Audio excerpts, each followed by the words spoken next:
Hi, everyone, and welcome to the ASO Conversation series. I'm your host, Tom Moore. I'm the Director of Marketing for the Akron Symphony. Our special guest today is Gary Davis, who's a trumpet player, and he has been with the orchestra since 1984. Welcome, Gary. How you doing? All righty. So how's things going today? They're okay. You know, the weather's warmed up a little bit. Stopped raining. It's a nice day. So Yeah, it's not bad. Could use a little more sun, but it's Ohio at the end of October. So what are you going to do? yeah, I blew some leaves, so I'm okay with it. So that's one. Actually, that's one good thing. We don't have any trees really in our development, which is strange, except out on the Devil Strip. So I haven't actually raked a leaf in probably like 16 years, which is actually pretty nice. Yeah, we have a ton of trees. So. Oh, I bet. So I can imagine. All right. So you were hired in 1984, which is interesting. That's the same year that Jody Gwynn was hired, our principal harp player. And I spoke with her a few weeks ago about that. We talked a bit about those early years and with Jody and what it was like working under music director Alan Balter. Does anything really stand out to you about those first few years when you started with the orchestra? Well, the first thing that stands out is that my hair was black or really, really dark. And I was a lot younger. And other than that, it was interesting. I think Alan was a young upcoming conductor, and this was maybe one of his first gigs. And it was, he was I think he was experimenting on how he wanted pieces to be played. He also was trying to be very political. At the time, the orchestra was associated somewhat with Akron University, so there was some of that going on that he had to manage that. So, he was a very musical conductor, very musical, had certain ideas and how he wanted things to be played. So, which is not unlike any other conductor. So, okay. So, as one of the more senior members of the orchestra, have you seen much change in the orchestra itself during your time here in Akron? Either the musicianship or just how's the orchestra evolved during the past time? Well, the orchestra has gotten quite a bit better. And when I auditioned or when I got the job, there were not a lot of not that it wasn't rigorous to get the job. It just there were every year we have many string openings. It just there wasn't a lot of players that would come and audition. And I think the main reason was that the pay was a little low. It was a little bit far to travel. The competition with other groups in the area was pretty high. So somebody could go play with what was then called the Ohio Chamber Orchestra. They paid a little bit more, so they could go play with there instead of Akron. So the competition for players was high to get people to come and play. The audition process was not necessarily codified. So, even though they had an audition, some seats didn't get filled. Some seats were held for students, graduate students at Akron U. And so I think when we became more autonomous or less involved with Akron University, that we were able to do things a little differently. And the other part of that equation is we ended up working on a collective bargaining agreement, which paid the musicians a little more money and made it a little more competitive to come and play in Akron, to make it a good gig for people to come down and play. And same thing with auditions. The audition process became more what was in line for the national standards that were going on at the time. And so I think that helped to make the orchestra better, Okay, so let's go back even further from 1984 to back when you first started playing. What was your first experience? Go back a little bit farther. So what was your first experience with playing an instrument? How did you get involved in music? Oh, okay. Well, this is going to go, I'm going to go around Robin's barn to get there. So you have to bear with me on it. But my mother was a professional dancer, and she was actually a Rockette. And did not know that. Yeah. And so I have pictures of her in her and she lived in New York, went to New York City when she was 14 to become a professional dancer. It was during the Depression, and so she went there to work, and she studied with some great dance teachers in the Cleveland area. And somebody says, well, here's a job, and so she went to New York, and at the age of 14, and went to work as a dancer, which is kind of astonishing when you think about what our 14-year-olds do today, sitting at home and playing on computers. And I shouldn't say those things, but. Oh, well, she'd be a TikTok star now. Yeah. So she went to New York and became a professional dancer. So, I guess the shelf life of a dancer is however long it is. And she got tired of living in New York, and she would do floor shows and, back in the nightclub days and all those kind of things. And so she was a dancer. She had gigs. So she came back to the area and got married. And of course, I was born, and my two brothers. But she insisted that my brothers and I, we all take dancing lessons. So at the age of 3, I started taking dancing lessons, and bring a smile to everyone's face, I'm sure. And I try to keep that a secret, but when you're a 12 and 13-year-old kid, dancing lessons is something you want to hide from your friends. So anyway, so we would go to talent shows and do what we do and dance and stuff. And we went to one show, and there was a group there, and the one guy was playing the trumpet, and it was shiny and silver. And my mom looked over and she goes, you want to do that? And I go, I guess, sure. When your mom asks you stuff, you're 8 years old, you're kind of in a fog anyway. You're just trying to, be 8 years old. Mm-hmm. And so, so she went around and asked one of the neighbors about, because he played the cornet, I guess, and he said, well, he's too young to play the trumpet, and it's just I don't want to teach him. And so it turned out the fellow playing the trumpet was actually a student at Akron U, and he lived kind of near us. So we got in touch with him, and I was 8, which is fairly young. When you think about 5th graders starting, they start at 5th grade. That's when they start, which I never knew why people waited till 5th grade to start playing an instrument, which is kind of, I don't understand that. I mean, it's kind of where your brain starts changing, you become more of a reasonable person as opposed to emotional. But anyway, so so he came by, and he would come by to my house, and my parents' house, and he would give me trumpet lessons, and it was $2 for a half-hour lesson. And then every now and then we go to his house. He had like a little garage we had a garage with a little room off the side of it in his parents' house. He lived with parents, and we would go in there and play the trumpet. And that's how I got started. They bought me a beater horn, and I don't have it. I wish I did. And that was it. So I was 8 years old. That's interesting, because some of the other, some of the other conversations I've had with some of the other musicians, it's kind of, a little bit of a mixed bag. Other people have had a different gateway instrument, and some people like you have started in. It's like, nope, this is what I saw, this is what I started with, and this is what I'm still playing, today, which I think is really kind of interesting.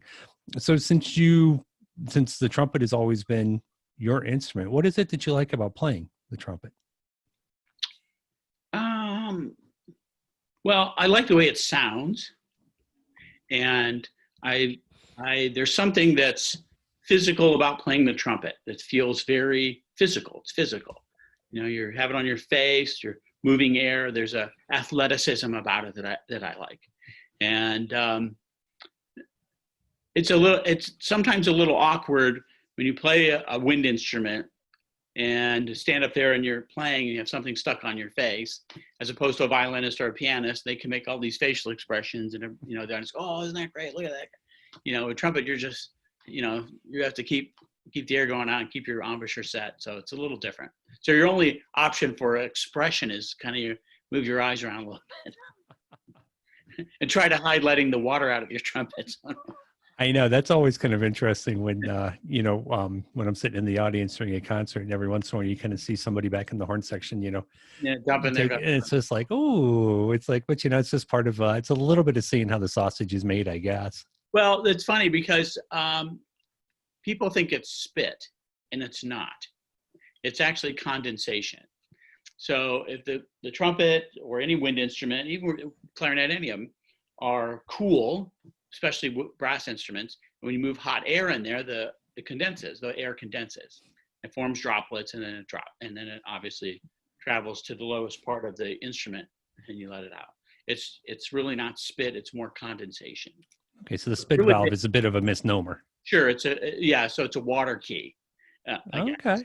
But the air condenses, and because you're moving warm air into the instrument, so that's basically it. I mean, I don't really spit into the trumpet, but I would hope not. So for people who might be watching that aren't on the trumpet. No, what's that? I spit on the trumpet. Kind of polish it up there. Yeah. So for people watching who might not be quite so familiar with the way all the different pieces of the orchestra come together, can you kind of talk a little bit about what role does the trumpet section really play in the orchestra? Right. Well, I had a teacher once tell me that the trumpet's never out of tune. It's always the clarinets. So I'm my clarinet friend, sorry. And then he would say, yeah, the trumpet's never out of tune.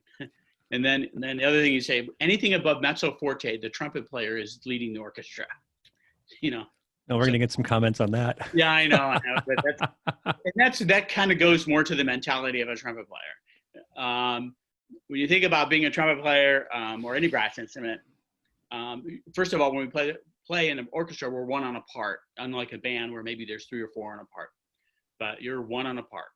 And so, especially if you're a first player, if you chip or miss, everyone knows it's you. So there's a certain bit of tenacity involved with being a trumpet player and playing a wind instrument for that matter, but even French horn. But that's that's part of the gig. That's part of what goes along with it. So playing the trumpet in the section, I mean, the brass section, we're the heavy hitters. I mean, at the end of great pieces, we're laying it out there. We're playing, and it creates a lot of excitement, a lot of energy. There's a lot of energy in the brass section, and the trumpet sits on top of that section, so it's kind of fun. Yeah, I can see that. Yeah, so we kind of sit up there and ride the wave, so to speak. So you've been doing this for a long time now. What is it that you really enjoy about being part of an orchestra? Yeah, I played a lot. I played chamber music, and I played brass quintets and kind of interesting arrangements of different instruments and solos and at recitals. And there's just something about sitting in an orchestra. The sonority of it all is very moving. To be part of a group that everyone's putting out such great sound and playing great music. It's enchanting. It's like, wow, this is great. And I wish everybody who sits in the audience could come sit on the stage with us and hear what we're hearing. Sometimes depending on the hall, some of it gets lost in the hall, but there's a lot of energy. We go to rehearsals, and when we rehearse, we're all trying to put pieces together. We're first rehearsal is a little tentative. We're all trying to feel our way through what we're doing, and the conductor helps us. We get put everything together. But when we go on the stage of dress rehearsal, we get a little tense. But in the concert, it becomes very focused. Everybody becomes very centered on what they're doing, and there's nothing else going on but that. And so I think maybe the concept of getting in a state of flow while you're performing in an orchestra is lack of a better word, a high or the state of flow, which is, a great place to be. There's nothing else that matters. You're not looking at your clock. Well, sometimes you do, but anyway. Yeah, I'm always, I didn't have that big of a background in classical music before I came to the job. And just the more I talk to everybody, the musicians, and just the work that goes into what goes onto that stage on a Saturday night, the fact that you guys can all come together starting on a Wednesday and just work and work and work to pull it all together, and just, it's amazing sitting out in the audience. It really is. And it's really impressive. Well, let me add to that, the work starts way before Wednesday. So, there's a kind of an idea that we show up Wednesday and we show up ready to play. So like, I know my parts, I know what I have to do.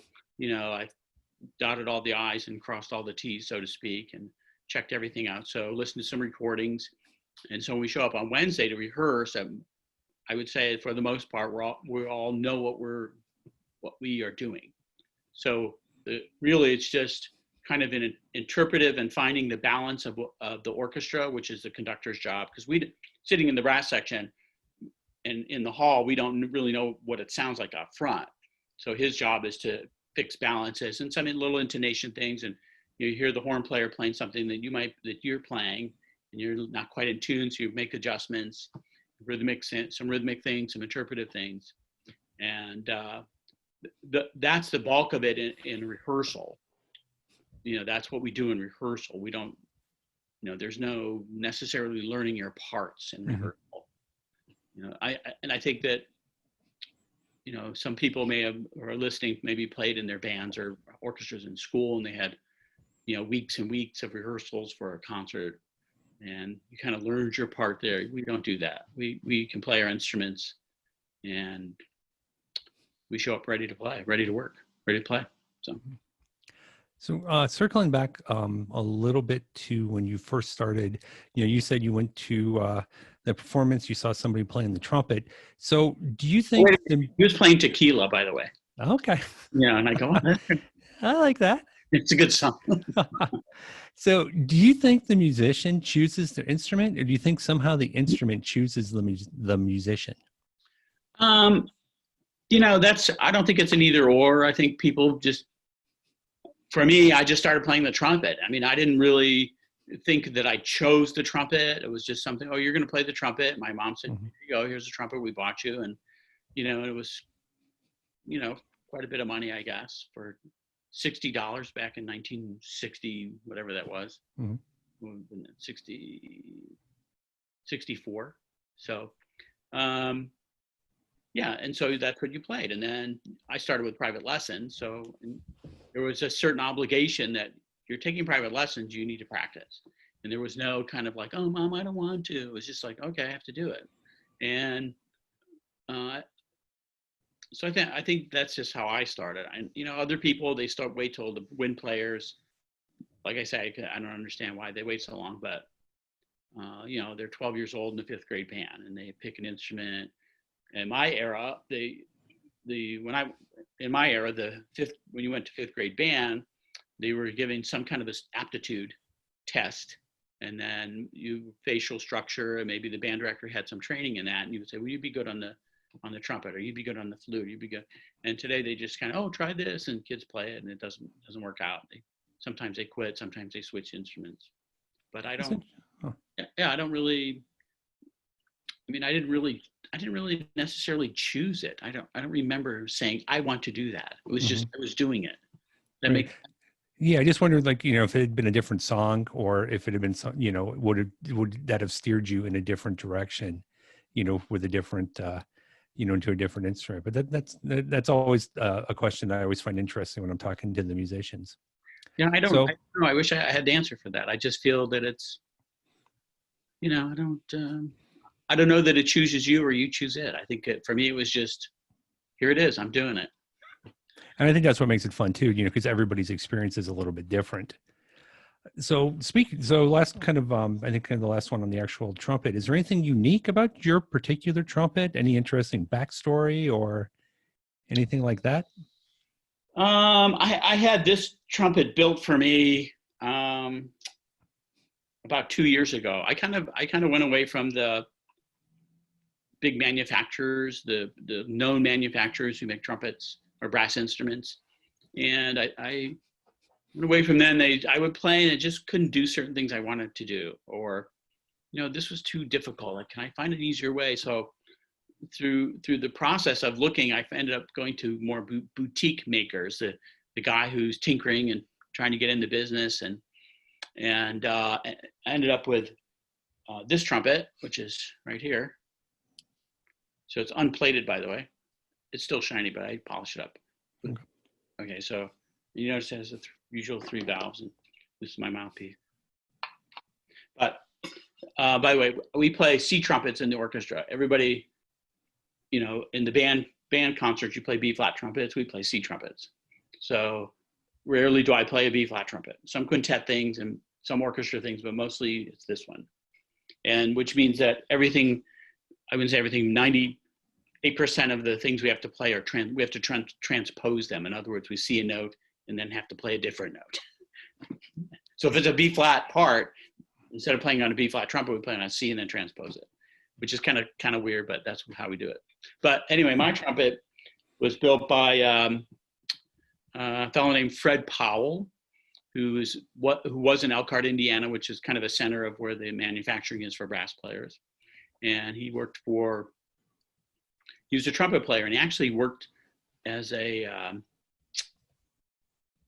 worked on race cars, like high-end NASCARs.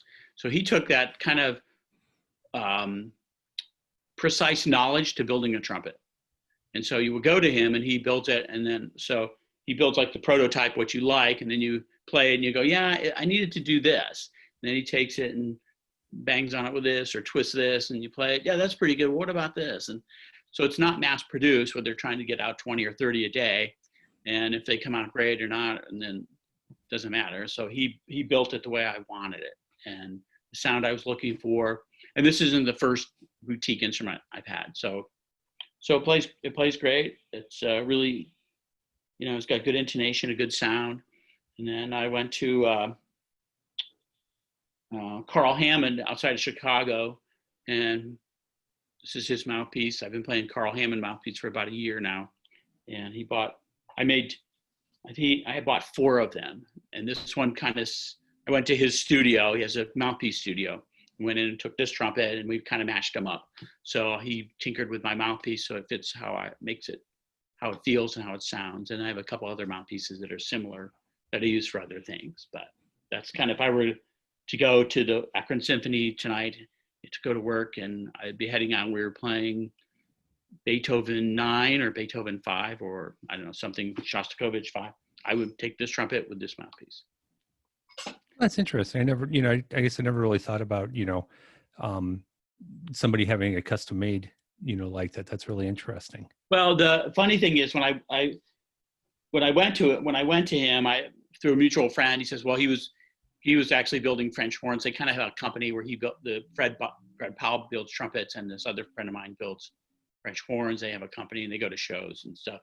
But when he built this, I played pretty well. And so I got it in my hands and I go, yeah, this is great. And he says, well, you need to come back after you play on it a couple of weeks, and we'll make it how you want it. So I go, oh, okay. So I went back, and he just, a couple little things that taking off there's a screw here that holds one of the slides in, just putting a different screw in there changed the way the whole thing played. And so I'm going, wow. So you do kind of mess around with it a little bit here and there. So anyway, so it's a kind of a high-end instrument. I paid a little more money than I wanted to, but. Well, that's kind of fun though, that, you get to actually, be involved in the process like that. Yeah, definitely. Yeah. So it was, paid $4,200 for it. My first trumpet, my dad bought me, my first professional trumpet. I went to a music store in Cuyahoga Falls, and it's no longer there. And he bought me a Bach trumpet, which was kind of the standard, and he ordered it, and it took 6 weeks to come in. And silver plate, I actually have it sitting over there, and it's kind of my memento. I don't want to get rid of it. And it was 1968, and those are, I guess, worth some money now because they've changed their manufacturing process since then. But he bought me that trumpet, and I think he paid $425 for it. And back in 1968, that was a nice amount of money. Yeah, and I was like, wow, cool. So anyway, I bought this one. He built me also, Fred Powell also built me a B flat trumpet. And I have it sitting over there that I play sometimes, just break up the monotony of it all. Okay. So when did it kind of start to, sort of click in your mind, I can make music be my career? I'm still waiting for that to happen. No. But you keep plugging away. I don't know. I think that, I don't know about it. I think a lot of musicians, I want to say all, but a lot, go into this process where you're playing and you're working on your instrument, working to be a player. Maybe in high school, you took lessons from the trumpet guy at the university or whatever. And, you go to music school and you audition and get into some good schools. But there's a point where, at least this happened to me, where I played for somebody, and this is a great story. I tell this when I tell this to my trumpet colleagues every now and then, because they know these people, and we just all shake our heads. But I was at I started off and I thought, well, I went to Kent State for 2 years, and so I was really struggling with my playing, but I practiced every day. I mean, I practiced every day through 2 and 3, 4 hours, just like, in fact, I was probably the only one ever in the music building late at night. But, I practiced every day, and I think, man, I'm really struggling with this. I don't know what the problem is. I can't. So I said, so I was 19 years old, and I said, well, I'm going to go have a lesson with the first trumpet player in the Cleveland Orchestra, because he should know how this works, right? And so I drove up to Cleveland Heights, and I was a little late. I got lost, and and I knocked on the door, and he opened the door, and I go, and his name was Bernie Adelstein, who just passed away not too long ago. I said, gee, Mr. Adelstein, I'm really sorry I'm late. And he goes, that's okay. It's not my money. And I go, oh my gosh, I'm in for it now. So he said, well, come on down to the basement. So I went down. He had this beautiful pool table with red velvet on it. He goes, don't put your trumpet on the pool table. And he was kind of this kind of guy, and I was already kind of nervous, to study with, have a lesson with Bernie Adelstein, So we started off playing, and he says, well, go ahead, let's hear you play. So I took out my Bach B flat trumpet my dad bought me in 1968, and I put my mouthpiece in it, and I started playing from a pretty advanced book. I practiced a lot, so I was playing, there's a etude book called Charlier 36 Studies, or 36 Transcendental Etudes, I think it's called. And I can't remember the number, but I have it marked, and I have the books actually sitting right on my stand right here. And so I started playing this, and it's marked December 5th on it, because that's when it was for my next lesson. So I started playing. I played about a measure and a half. He goes, stop. I go, okay. And he goes, play it again. So I played it again. And this went on for probably a good 45 minutes. And then he goes, that's all he did. And then he goes, something wrong with your trumpet? And I go, I don't know. He says, let me play it. So what kind of mouthpiece is that? So he kind of went through, he played my trumpet. Go, the trumpet sounds good. Gave it back. Goes, what's kind of mouthpiece? I go, well, it should work. I don't know why you sound like that. I go, what do you mean I sound like that? And he goes, it just doesn't sound very good. And so this went on for a while. And so I was getting like, sweat beads are dripping off my face. It's, a lot of anxiety, stress. And I'm going, he goes, well, where do you go to school? And I told him, he goes, yeah, you don't want to go there. And I go, well, okay. So now I don't know. I'm waiting for the pearls of wisdom. Like, here's how you do it. And they never came. And so what I got, so then at the end, he says, what else can you do for a living? And I kind of looked at him, he goes, because you're not going to make it as a trumpet player. And I go, well, maybe I could be a band teacher. He goes, nah, you don't want to do that. And I go, what? And he goes, and then he kind of looked at me, he goes, well, maybe you could sell shoes for a living. And I went, oh, okay. And he goes, then his wife, I think her name was Hope. She yells down, she goes, Bernie, time to go to work. So I think it was probably, he was going to Severance Hall to play a concert or something. So he goes, all right, I got to go. Put the $50 on put the $50 there, and I got to go upstairs and see yourself out. So I put my stuff in the case. I walked up steps and walked out the door, and literally cried all the way home. So I'm thinking like, man, I've spent. When I started being serious about playing, 6th grade, I started practicing an hour, 2 hours a day. And so here I am at 19 years old, wow, what a waste, what a blow. And so I ended up kind of quitting. I mean, I was playing in a jazz group with some guys and they were going to Akron, and he said, well, what are you going to do next year? I go, I don't know, man. I think I'm just going to work at the post office or something. I got to maybe get some job. I don't know. I was very discouraged. So he says, well, why don't you come to Akron and you could study. There's a great trumpet teacher there. So I went and studied with Bob Dolwick, who played a couple notes, and he goes, okay, good playing. Let's go back. And the other thing that Bernie said, he looked at me, he goes, you need to go back to the beginning. Get out the beginning band book and learn how to play the trumpet. So anyway, I went studied with a guy at Akron, and he says, let's go back and fix some things. So he started talking through the process of how to play. So it's one thing to sit down and here's a book and learn the notes and rhythms. That's something different than how to make it work. So how to make the sound that you want, how to be in control of the instrument. So that process of Bob, he started teaching me how to play the trumpet. So I always tell my students, they say, when did you start playing the trumpet? I said, 19. they kind of look at me and go, well, why 19? Well, before that, I was just playing out of books and stuff. I didn't really learn the instrument. And I think a lot of musicians go through that. They're get by their natural talent, they practice, but there's a point when you have to really go deep into how this works. And so that was a really long-winded story. So sorry about that. No, and that's good. And I think that's, that's a good example of the difference a good mentor or a good teacher, can make in somebody. You want truth, you want sometimes a little bit of tough love, Sure. but to have somebody just up and say, well, you shouldn't do this. It's like, well, maybe, why should I listen to you? I mean, just. Well, right. And when I went to Akron U, I was like, I'll just go here. And I switched. I was going to be a music ed major and be band director. And that was it. I'll just do that. And so I went there, and he taught me about how to play the trumpet. So I told him what happened, and he kind of shook his head, and he goes, yeah, that's Mr. Adelstein. And so through the years, I realized that that's just how he is. And, maybe in some weird way, that challenge, that he threw down, maybe work a little bit harder, or maybe start to try to investigate things differently on how to be a player. But, that's maybe a dedication and persistence that's, that needs to happen if you're doing anything at a high level, you have to have that. And I think you have to find the secret sauce. You have to find the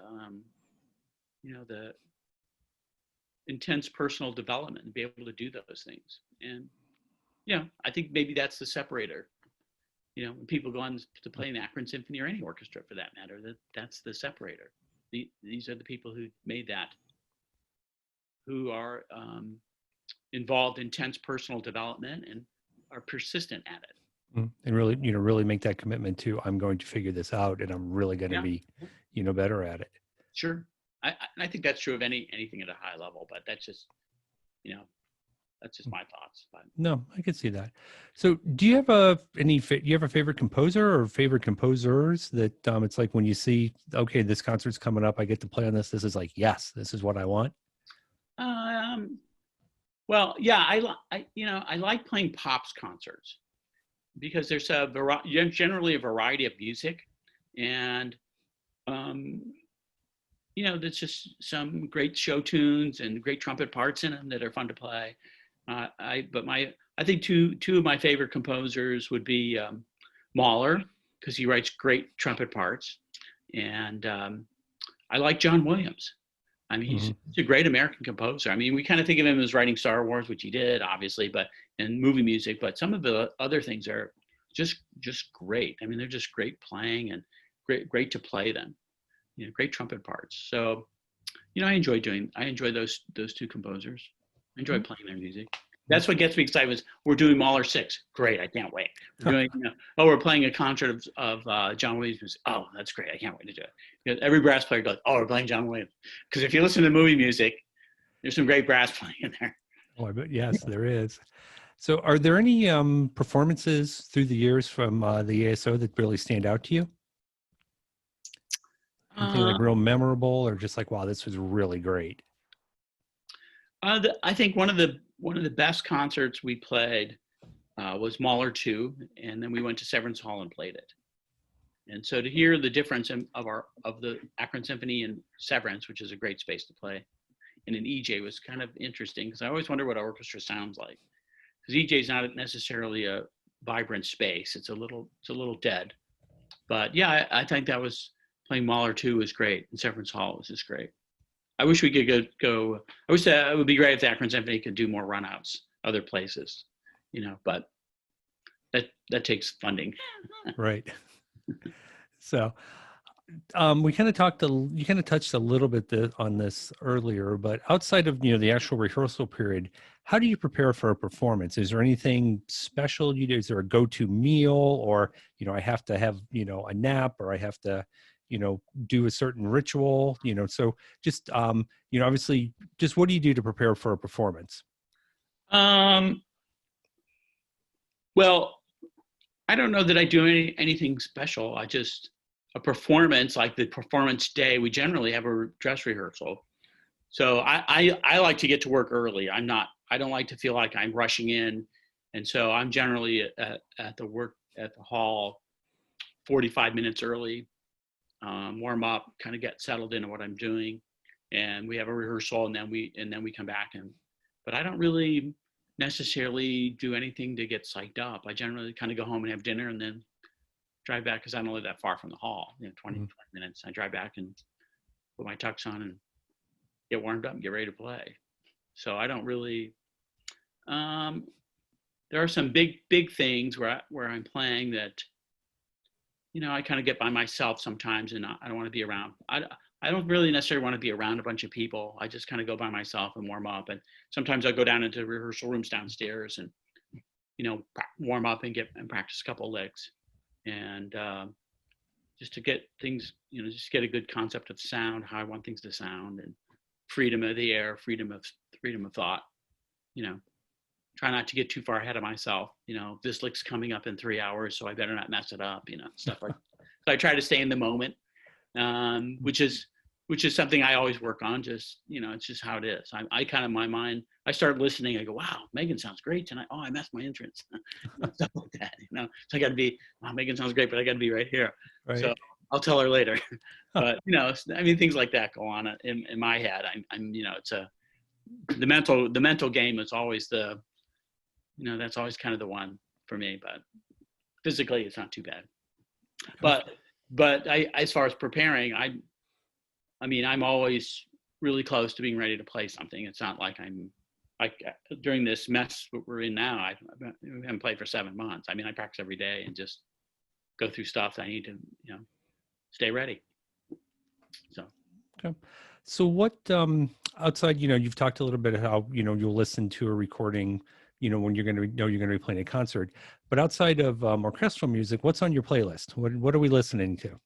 What do we like to listen to? I don't really listen to a lot of music. I listen to things when they're coming up to play. I drive in the car, and if my wife's in the car, we'll listen to, satellite radio, 60s rock. And I try to, like right now, I'm trying to stay away from listening to stuff because it makes me sad. I hear something being played on the radio. I go, oh man, we were going to play that next year. Now we're not playing it, and I played that 2 years ago and it was so wonderful. And now I can't. So I don't really listen to a lot of, stuff unless it's coming up. I don't know why I do it that way, but feels comfortable. Okay. So what are kind of what are some of your hobbies or interests, or any hobbies, any interests outside of music? What do we get up to when we're not on the trumpet? Oh, well, I do reading. I like to read books on psychology and how the brain works, and just theories of learning. And if it sounds really boring, but I know, just what I do. And then I have a personal belief that you're exercising your mind, but you should also exercise your body. So during the winter, when it's really cold, I have a treadmill, and I run on a treadmill. I do some weightlifting, and I'm an avid golfer. So in the spring, I play golf. I do a lot of walking, play a lot of golf. And this is the area to be. If you like to golf, my goodness, there's so many really nice courses around here. Oh yeah, I took a part-time job at a golf course, and so I get to play for golf. So I'll go. There you go. I'll go work and open the course up at 6 o'clock, and then I'll be done at noon. And then I'll go play golf. Then I'll come home and practice, and that's what I do. It doesn't sound like a bad day. Well, and I enjoy going out with my wife. We go out to dinner and have a nice conversation and drink some wine. I like going out to eat with her. She's fun to hang out with. Still. After all these years. For all these years. Any so what are your favorite any particular restaurants you guys really like, you really enjoy, or type of food? We like to go to Russo's. I don't know if you know where that is. Russo's over in it's off of Old Route 8 or Route 8. My wife and I, we went there one time. That was actually really good. I was surprised because it's the kind of place, unless somebody actually told us to go there, and you would never know to go there otherwise, I don't think. No, I like Russo's. We like to go. There's an Italian restaurant in Aurora, Cafe Toscano, which is really good. And, you know, we like to go find new things, new places to go. And sometimes we don't go back and sometimes we do. But those are kind of our go-tos, I guess. We like to go to those places. So, Well, that's good. So, anything else? Have we said it all? Is there anything left to say? I don't know. I hope we get back to playing sometime soon. It's really been frustrating. It's just, I know it is so, just talking to somebody like it's, I keep going back to when I've talked to other musicians, February just seems so long ago and that was the last time we actually had, a concert. well, I've been playing, I played first trumpet in Erie and first trumpet with the Cleveland Pops. And then I was guest principal in Columbus, and they called me in March of 2019. So I've been playing with them off and on.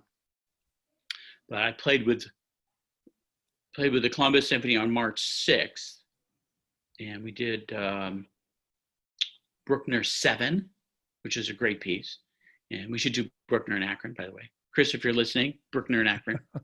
And all the low brass players would be like, yeah, Bruckner. So we went to, so I played in Columbus. I came in, and that week, that coming up, we're doing Link Up in Akron. So I was playing principal that week, so I was getting ready to play. And Rob calls me, Rob Kistler, and he goes, well, are we going to play? And I go, I don't know what's going on. He goes, well, this coronavirus thing. And I go, okay, and what are we doing? And next thing you know, we get a call, well, we're off this week. We're not playing. And then we're basically not playing until we figure out what's going on.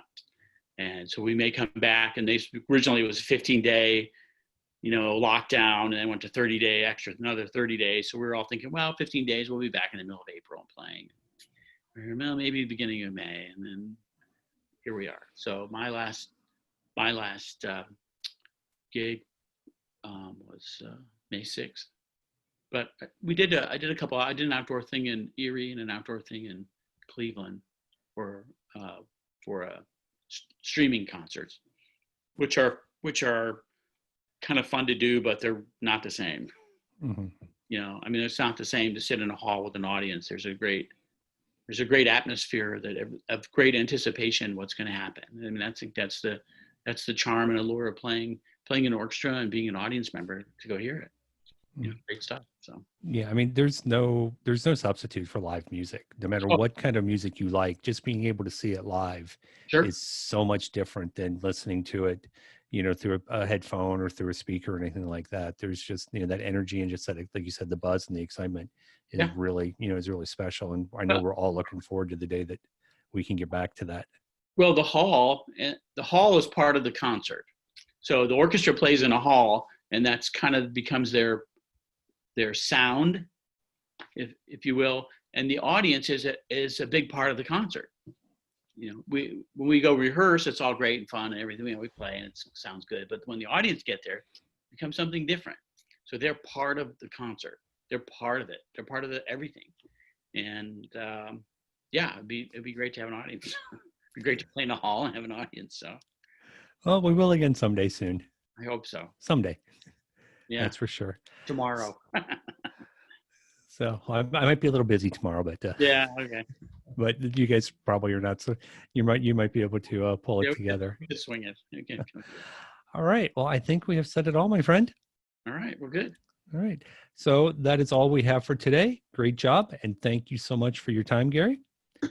Thank you to everyone for watching. We appreciate your likes, your shares to help us grow our network. Tell your friends to check us out. We will be back soon with another edition of the ASO Conversation series. Until then, everyone, please stay safe.